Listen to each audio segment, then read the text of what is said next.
नमस्कार, आप सभी का एक बार फिर से स्वागत है हमारे चैनल में। आप सभी को सावन की हार्दिक शुभकामनाएं। सावन का महीना भगवान शिव की भक्ति का विशेष समय होता है। इस महीने में सोमवार को व्रत करने से भक्तों को भगवान शिव की विशेष कृपा प्राप्त होती है। विशेष रूप से कुंवारी कन्याएं अच्छे वर की प्राप्ति के लिए इस व्रत को करती हैं, जबकि विवाहिता महिलाएं अपने परिवार की सुख समृद्धि के लिए इस व्रत को करती हैं। आइए आज सुनते हैं सावन सोमवार की व्रत कथा। पौराणिक कथाओं के अनुसार एक नगर था। उसमें एक बहुत ही धनवान साहूकार रहता था। उसके घर में धन धान्य की कोई कमी नहीं थी, लेकिन संतान नहीं होने के कारण वो बहुत दुखी रहता था। संतान प्राप्ति के लिए वह हर सोमवार पूरी श्रद्धा के साथ भगवान शिव जी की उपासना करता था और शाम के समय मंदिर जाकर भगवान शिव के सामने दीपक जलाता था। उसके भक्ति भाव को देखते हुए एक दिन माता पार्वती ने भगवान शिव से कहा, हे प्राणनाथ, यह आपका सच्चा भक्त है। इसने इतने वर्षों से आपकी पूजा अर्चना की है।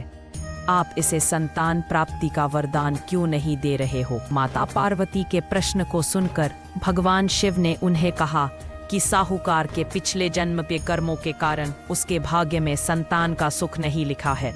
यह सुनकर माता पार्वती ने भगवान शिव से आग्रह किया कि वह साहूकार को संतान प्राप्ति का वर दे दे। माता पार्वती के आग्रह के बाद भोलेनाथ ने इस बात को मान लिया और साहूकार को स्वप्न में उठा तो उसे सपने की बात याद आई। उसे इस बात से बहुत प्रसन्नता हुई कि उसे पुत्र होने वाला है, लेकिन संतान को कुछ समय बाद खो देने के विचार से वह चिंतित हो गया। उसने पूरा वृत्तांत अपनी पत्नी को सुनाया। पुत्र की अल्पायु के बारे में सुनकर उसकी पत्नी भी बहुत दुखी हो गई। यह बात जानकर भी साहूकार ने भगवान शिव की पूजा में कोई कमी नहीं की। कुछ समय के बाद साहूकार की पत्नी गर्भवती हो गई और उसने एक सुंदर बालक को जन्म दिया। उन्होंने उस बालक का नाम अमर रखा। अब जब अमर 11 वर्ष का हुआ तो साहूकार ने उसे उसके मामा के साथ शिक्षा ग्रहण करने के लिए काशी भेज दिया। काशी जाने से पहले साहूकार ने बालक के मामा को कुछ धन दिया और कहा, तुम जिस मार्ग से जा रहे हो वहाँ यज्ञ और ब्राह्मणों को भोजन अवश्य कराते जाना। इसके बाद दोनों मामा, बालक और उसके मामा, एक राज्य में विश्राम के लिए रुक गए। वहाँ पर राजा की पुत्री का विवाह हो रहा था, लेकिन जिस राजकुमार से उसका विवाह हो रहा था वो एक आग से कान्हा था। यह बात किसी को पता नहीं थी। राजकुमार के पिता को इस बात की चिंता थी कि अगर राजकुमारी को यह पता चल गया कि राजकुमार एक आग से कान्हा है तो वह शादी से मना कर देगी। इसलिए जब उसने साहूकार के पुत्र को देखा तो राजकुमार के पिता ने उससे आग्रह किया कि वो राजकुमार की जगह मंडप में बैठ जाए, और उसने साथ में यह भी कहा कि विवाह के बाद भी इस भेद को किसी को न बताएं। अमर ने उस राजा की बात मान ली और दूल्हे के स्थान पर जाकर मंडप में बैठ गया। इस प्रकार राजकुमारी और उस बालक का विवाह संपन्न हो गया। विवाह के बाद बालक अमर अपने मामा के साथ काशी के लिए प्रस्थान कर गया। काशी जाने से पहले उस बालक ने राजकुमारी को पत्र के माध्यम से यह सब सच बता दिया। साथ ही यह भी बताया कि जिस राजकुमार से उसकी विदाई हो रही है वह एक आंख से कान्हा है। सब सच जानकर राजकुमारी ने राजकुमार के साथ जाने से मना कर दिया। वहीं दूसरी ओर वो मामा भांजे काशी पहुंच गए। वहां कुछ साल रहने के बाद जब वह बालक 16 वर्ष का हुआ तो मामा भांजे ने एक यज्ञ का आयोजन किया। यज्ञ के समापन के बाद उन्होंने ब्राह्मणों को भोजन भी कराया और दान दक्षिणा भी दी। इसके बाद बालक की तबीयत खराब होने लग गई। वो मूर्छित होकर जमीन पर गिर गया और उसकी मृत्यु हो गई। जब उस बालक के मामा ने बालक को इस अवस्था में पाया तो वह जोर जोर से विलाप करने लगे। उस समय भगवान शिव और माँ पार्वती उसी मार्ग से गुजर रहे थे। उन्होंने जब उस विलाप की आवाज़ सुनी तो माता पार्वती ने कहा, भगवान शिव, इस रोते हुए व्यक्ति के कष्टों को आप दूर करें।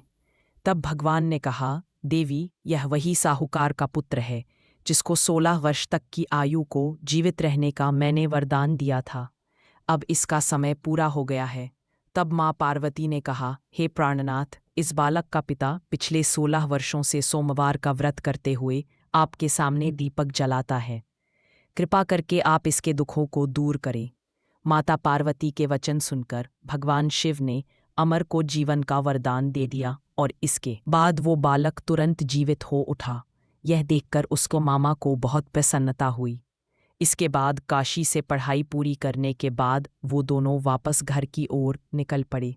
रास्ते में फिर से वही राजा का नदर पड़ा, जहां अमर का विवाह उस राजकुमारी के साथ हुआ था। जब राजकुमारी ने अमर को देखा तो वह तुरंत ही उसे पहचान गई। राजा ने भी प्रसन्नतापूर्वक अपनी पुत्री को अमर के साथ विदा कर दिया। वहीं दूसरी ओर साहूकार और उसकी पत्नी यह सोचकर बहुत दुखी थे कि 16 वर्ष की आयु के बाद उनके पुत्र की मृत्यु हो जाएगी। लेकिन जब उन्होंने देखा कि उनका पुत्र अपनी वधू के साथ सुरक्षित घर लौट पे आ रहा है तो उनके सारे कष्ट दूर हो गए और उन्होंने बहुत खुशी से उनका स्वागत किया। इस प्रकार भगवान शिव की निरंतर आराधना और सेवा करने से साहूकार को न केवल पुत्र की प्राप्ति हुई बल्कि उसके पुत्र को जीवन दान भी मिला। इस कथा को सुनने वाले सभी मनुष्य पुण्य को पाते हैं। तो यह थी सावन सोमवार की व्रत कथा। इस व्रत को करने के कुछ मुख्य नियम हैं। वर्दी को ब्रह्मचर्य का पालन करना चाहिए। सुबह स्नान करके शिवलिंग का जल अभिषेक करना चाहिए। बेलपत्र, धतूरा, दूध, दही, घी, शहद और गंगा जल से शिवलिंग का अभिषेक करना चाहिए। ओम नमः शिवाय का जाप भी करते रहें। कथा के बाद भगवान शिव की आरती करें और प्रसाद वितरित करें। इस व्रत को करने से कुंवारी कन्याओं को मनचाहा जीवन साथी मिलता है। संतानहीन दंपतियों को संतान का सुख मिलता है। विवाहिता महिलाओं को पति की दीर्घ आयु और घर में सुख शांति प्रदान होती है। रोग, कष्ट और दरिद्रता भी घर से दूर होती है। तो यह थी आज की कथा। आपको यह कथा कैसी लगी कमेंट करके ज़रूर बताएं। साथ ही मेरे चैनल को सब्सक्राइब करना ना भूलें। धन्यवाद।